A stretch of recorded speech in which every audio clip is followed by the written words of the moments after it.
On l'appelle le pays des 1000 eaux, et ce n'est pas étonnant, la Guyane, vaste territoire français situé en Amérique du Sud, est parcouru par une multitude de cours d'eau. À l'ouest, le fleuve Maroni marque la frontière avec le Suriname, et à l'est, l'Oyapock sépare la Guyane du Brésil. Sur ces 84 000 km², l'eau traverse tout, les forêts, les habitations, les histoires. Elle rythme les saisons, relie les villages isolés et guide les écoliers en pirogue. Je suis Emma Chevalier, journaliste en Guyane depuis 2 ans, et dans cet épisode, je vous propose de remonter le Maroni jusqu'à Maripasoula, la plus vaste commune de France. Sur plus de 610 km, le Maroni est l'artère principale d'un territoire où cohabitent Amérindiens, Bushinengués, Créoles, Brésiliens et métropolitains. Et si je tiens à faire ce voyage, c'est parce que le Maroni, c'est bien plus qu'un fleuve. C'est une mémoire vivante qui porte les croyances, les savoirs, les traditions. Le comprendre, c'est prendre la mesure des défis que la Guyane affronte aujourd'hui, entre enclavement, transformation du territoire et effet du dérèglement climatique. Alors pour commencer mon voyage, direction Saint-Laurent.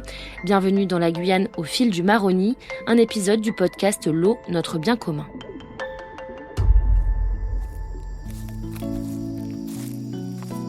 Bonjour, vous allez à Grand-Senti ? Le jour se lève à peine quand je fous le débarcadère de Balaté, ce village amérindien situé aux abords de Saint-Laurent du Maroni. L'air est encore frais et chargé de l'humidité de la rivière. Une pirogue m'attend pour Grand-Senti. Le périple doit durer plus de 8 heures. Je m'installe sur un banc en bois à l'abri d'un auvent. Nous sommes une quinzaine dans ce bateau, assis un peu à l'étroit. Andrea est assise en face de moi. Elle aussi attend le départ. Elle n'a pas trouvé de place dans l'avion pour rejoindre sa commune natale. Alors comme beaucoup ici, elle prend la pirogue. Le long du Maroni, aucune route ne relie les villages. Le fleuve, c'est la seule voie, la seule route possible. On aurait bien aimé avoir une route qui monte sur le fleuve pour que les gens puissent monter plus facilement et en plus en sécurité.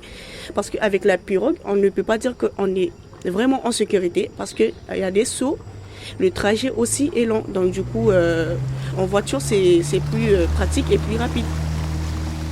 Les fameux sauts dont me parle Andrea, ce sont des rapides, où le fleuve se rétrécit, où l'eau se heurte aux roches. Ça crée des remous, parfois même des vagues. Pourtant, dans la pirogue, je me rends compte que personne n'a de gilet de sauvetage. Ici, il n'y a pas de loi qui oblige à emporter, même si les chavirements et les accidents font régulièrement la une des journaux. Je trouve ça très risqué, parce qu'à un moment donné, il y avait des pirogues qui s'effondraient dans les seaux en montant. Parce que pour notre sécurité, il nous faut des gilets au cas où il va en avoir un accident pour pouvoir nous protéger nous-mêmes et aussi les enfants qui sont dans la pirogue. Voilà, donc là on vient de passer un saut. C'est beaucoup de courant. Il y a des roches partout. C'est assez dangereux. Là on est juste à côté. Malgré le danger, nous poursuivons notre chemin sur le Maroni et au bout de 9 longues heures de trajet, j'atteins enfin ma destination, Grand-Senti.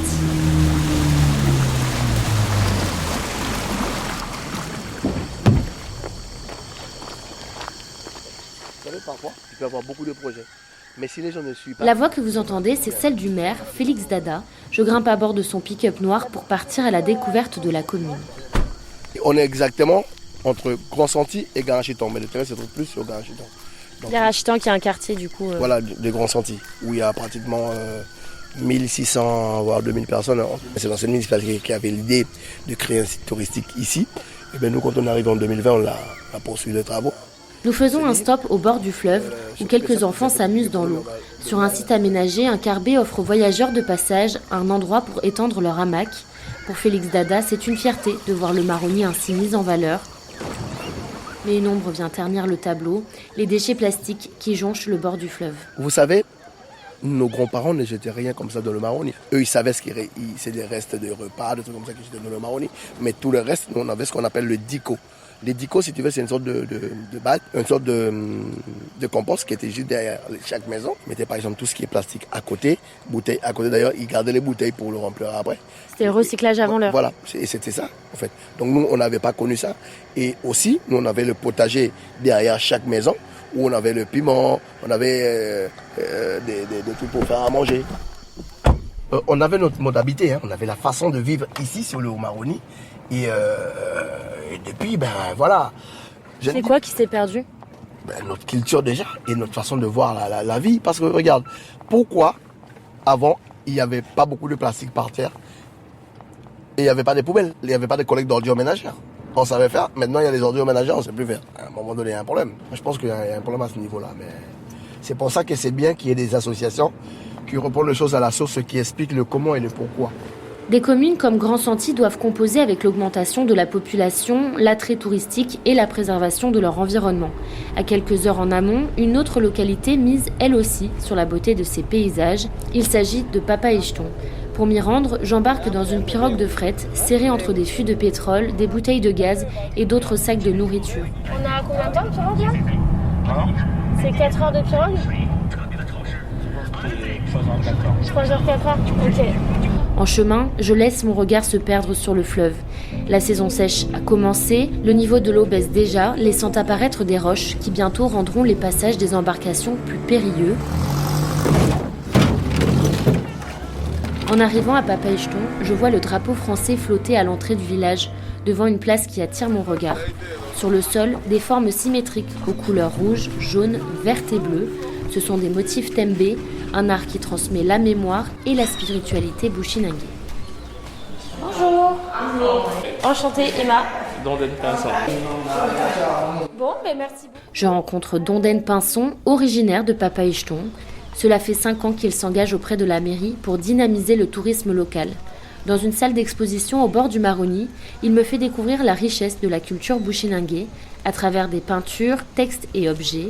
Il me glisse aussi quelques anecdotes sur les sites à visiter autour de sa commune. On a notre biodiversité, notre nature qui a été dessinée par des grands dessinateurs. On a l'impression que ce sont des photos, mais ça retrace le site Abati-Kotika qui s'étend sur une quinzaine de kilomètres avec des îlots partout. On pourrait même s'y perdre. Il y a un côté attirant dans notre nature, dans l'éloignement dont nous faisons face, nous offre quand même l'opportunité d'avoir cet accès à la nature que tout le monde n'a pas. Donc du coup, de plus en plus de monde vient visiter. Est-ce que pour vous, la principale force en général dans l'Ouest, c'est le Maroni et ses atouts? La principale force, c'est effectivement le Maroni, parce que depuis la nuit des temps, nos ancêtres, ils ont fui par là. Et aujourd'hui, notre commerce transite par là, même si on a l'avion, mais c'est un luxe qui coûte cher. Et c'est par le fleuve que nous arrive tout. Donc, effectivement, pour nous, le Maroni est très important. À la fois route commerciale et lieu touristique, le Maroni est traversé chaque jour, que ce soit pour faire ses courses, rendre visite à des proches ou aller à l'école. À Papaichton, les élèves des écarts, des hameaux situés aux extrémités du bourg, embarquent chaque matin aux aurores sur la pirogue pour rejoindre l'école. La piste en latérite, elle, ne permet pas un transport scolaire fiable, surtout en saison des pluies. La pirogue joue donc le rôle de bus de campagne. Bonjour. Bonjour. Je monte avec vous, on va au collège? Pour en parler, je monte à bord du scooter d'Alain Djani. Il est professeur pour élèves allophones, ceux qui ne parlent pas encore la langue française. Je prends place sur un banc à ses côtés. Devant nous, des ouvriers s'affairent à améliorer les bâtiments. La rentrée approche et avec elle son rythme immuable de pirogue, collège, dodo. Ici, sur le collège, vous diriez qu'il y a combien en proportion d'élèves qui viennent par le Maroni? On va dire un quart, parce qu'il faut savoir que Papaichton, il y a 2 petits villages en amont. Donc ces élèves-là, ils prennent la pirogue le matin très tôt. On va dire ils doivent se réveiller, on va dire à 5 h du matin, pour se préparer, pour prendre la pirogue et remonter ici, et pour qu'ils puissent être à l'heure à 7h20 au collège. Donc ils se lèvent à 5 h et ils ont combien de temps de pirogue à peu près? Une demi-heure de pirogue, ils sont ici. En saison haute, une demi-heure de pirogue, mais en saison basse, vraiment, ils peuvent prendre 1 heure de temps. C'est un peu plus dangereux aussi pour ces élèves. Ah oui, c'est dangereux. Il faut savoir qu'on ne sait jamais, la pirogue peut chavirer un jour. Je ne le souhaite pas. Mais il y a des élèves quand même qui ne savent pas nager, donc qui prennent quand même la pirogue, même s'ils ont des bouées de sauvetage. On ne sait jamais, c'est dangereux tous les jours pour tout le monde. Et comme il dit le fleuve, on peut savoir nager, mais on ne sait jamais, on peut chavirer et mourir, même si on sait nager. Il peut y avoir des accidents, tu peux te cogner la tête, Même si tu sais nager, tu peux mourir. Heureusement, Alain n'a jamais eu vent d'accident lié au transport scolaire. Mais notre discussion dérive vite vers une autre préoccupation, cruciale pour les familles de Papa Icheton. À 14 ans, les collégiens doivent quitter leur commune. Avant qu'un établissement n'ouvre récemment à Maripasoula, ils partaient tous sur le littoral, loin de chez eux, et vivaient en internat. Aujourd'hui encore, beaucoup doivent partir loin de leur famille. Et pour l'avoir vécu, Alain sait exactement ce que cela implique. J'ai fait l'école maternelle ici, j'ai fait l'école élémentaire ici. En ce temps-là, il n'y avait pas de collège. Donc imaginez, à 11 ans, vous deviez partir au collège à Maripasoula. Donc tu sors de la vie d'encadrement familial. On va dire que tu n'es pas encore structuré à 11 ans dans la vie familiale, tu n'as pas tout appris. Donc tu sors pour partir sur une autre famille hébergeante. Et tu as cette difficulté-là pour être sans tes parents. Et ensuite, tu dois aller à l'école, tes parents sont loin, tu penses à tes parents, tu es encore petit, on va dire. Donc c'est compliqué. Donc tu es confronté à tout ça pour en même temps apprendre, à étudier, avancer, bien travailler à l'école, mais ça t'affecte énormément. Mais nous, actuellement, ils ont eu la chance, ils ont de la chance, ils ont un collège ici. Donc après le collège, on veut dire qu'après 14-15 ans, ils ont un peu grandi, on va dire. Donc ils vont partir au lycée. Ils vont confronter à ça, ils vont confronter à cette réalité. C'est un autre environnement. C'est pas la même chose. C'est d'autres personnes. Tu vas cohabiter avec d'autres personnes. C'est difficile. Tu les connais pas. Ce sont d'autres. C'est une autre culture. Et tu es confronté à ça. Et aussi, tu es confronté au même problème que ta famille n'est pas là. Et tu dois t'adapter et travailler pour pouvoir s'en sortir. C'est bon ? Ouais. Bien calé ? Bien calé. Je vous emmène maintenant à Maripasoula. Pour m'y rendre, j'emprunte cette fois la piste depuis Papa Icheton. C'est l'unique route qui existe dans la région. Longue de 32 km, elle reste très peu entretenue malgré les promesses. Maripasoula, c'est une ville entière au cœur de l'Amazonie. Depuis le littoral, on ne peut y accéder uniquement par pirogue ou par avion. Et lorsque le fleuve est trop bas, cet isolement devient un véritable défi pour ses habitants. En 2024, une sécheresse historique a provoqué de nombreuses pénuries et fait exploser le prix des denrées alimentaires. Rosiane Agésilas le sait bien. Native de la commune, elle milite depuis plusieurs années au sein du collectif Apache pour le désenclavement de la Guyane. Je la rencontre près du débarcadère, là où les pirogues vont et viennent sans relâche. La rive d'en face, c'est le Suriname, où tout le monde fait ses courses. Mais quand le fleuve est au plus bas, Maripasoula semble s'éteindre. C'est, on va dire, une ville morte où tout est à l'arrêt. On arrive difficilement à s'alimenter. Les activités cessent partiellement, puisque les marchandises ne sont pas acheminées correctement. Les commerçants profitent de cette période pour augmenter les prix. Et nous subissons, la population, elle subit. Pour vous, du coup, ce qui serait nécessaire, c'est de construire une route jusqu'à Maripasoula. Ça, on ne cessera de le répéter. Il faut désenclaver les communes de l'intérieur. Il y aurait eu la route, on aurait eu beaucoup plus de choses, beaucoup plus de construction. Et oui, ça aurait permis au tourisme de s'étendre. Est-ce que les gens sont quand même attachés au fleuve ? Ah, moi, oui. Moi, oui. En tant que native, oui. Je suis très attachée au fleuve. C'est toute une vie pour moi, Maripasoula. Je n'aimerais pas faire comme certains, quitter ma commune où je suis née, où j'ai toute ma vie, où j'ai passé toute mon enfance. J'aimerais pas quitter ce lieu. Je poursuis mon chemin chez les Wayana, l'une des 6 communautés autochtones de Guyane. Pour les rejoindre, je remonte le fleuve en pirogue jusqu'à Taluène, à 1h30 de Maripasoula. Et dès mon arrivée, je découvre combien le fleuve Maroni est vital dans le quotidien. Linia Opoya, habitante du village, me le confirme. Chaque matin, armée d'un petit seau contenant savon et shampoing, elle descend se laver dans le Maroni.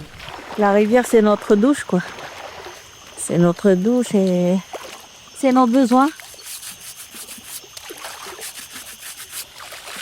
Laver la lessive, laver la vaisselle. Et pour nous laver aussi. Mais cette ressource est aujourd'hui menacée. Cette partie de la Guyane est durement touchée par l'orpaillage illégal qui pollue les cours d'eau. Le fleuve en ressort teinté orange et les habitants en subissent de graves conséquences sanitaires. Si c'est vraiment très très sale, ça nous donne aussi allergique au corps, quoi. Les champignons, on regrette beaucoup. Et si c'est vraiment très très sale, on refuse d'aller se baigner aussi. Et vous faites comment du coup? Il y a des robinets, mais ça marche pas trop. Voilà. Et c'est juste ça. Un peu de robinet qui nous aide un peu. Donc il n'y a pas le choix. Ouais, c'est ça. S'il est une figure qui incarne la lutte quotidienne contre l'orpaillage illégal, c'est Michel Aloïqué, chef coutumier du village de Taluén. À ses côtés, je remonte un petit cours d'eau, une crique, exploitée plus en amont par les orpailleurs. Inutile d'aller bien loin pour en mesurer les ravages, 5 minutes à peine de pirogue suffisent. Déjà, l'eau, normalement, il doit être un peu noir, mais là, il est très blanc. Donc ça prouve qu'il y a des activités d'orpaillage illégal dans ce secteur-là. Quel impact ça a, l'orpaillage, sur la vie au village? La pollution déjà de l'eau, la pollution des poissons. Ils tuent les gibiers et puis pour construire leur baraque, ils coupent les bois. Et parfois même, quand c'est tout proche comme ça, là, ça vole des plantations. Ils viennent dans vos champs pour se nourrir. Ouais. Toi, en tant que chef coutumier, ça te fait quoi en fait de voir justement qu'il y a énormément d'orpaillage illégal autour de chez toi? Je suis énervé, je sais pas. Alors moi, je dis simplement qu'il faut que ça s'arrête. Il faut que l'État prenne sa responsabilité pour dire on éradique carrément l'orpaillage illégal. Parce que nous, on ne veut pas justement de ça. On veut simplement vivre tranquillement, comme on vivait avant. Et c'est ce qu'on demande, pas plus. Vivre en paix, c'est l'aspiration de tous ceux qui habitent le long du Maroni. Mais aujourd'hui, le fleuve subit les menaces de l'orpaillage illégal et du dérèglement climatique. Il demeure pourtant une force, un lien et une richesse pour ces communautés. Il transporte les enfants vers l'école, nourrit la population, attire les voyageurs et porte les traditions. Plus qu'un fleuve, le Maroni incarne encore un avenir possible pour la Guyane.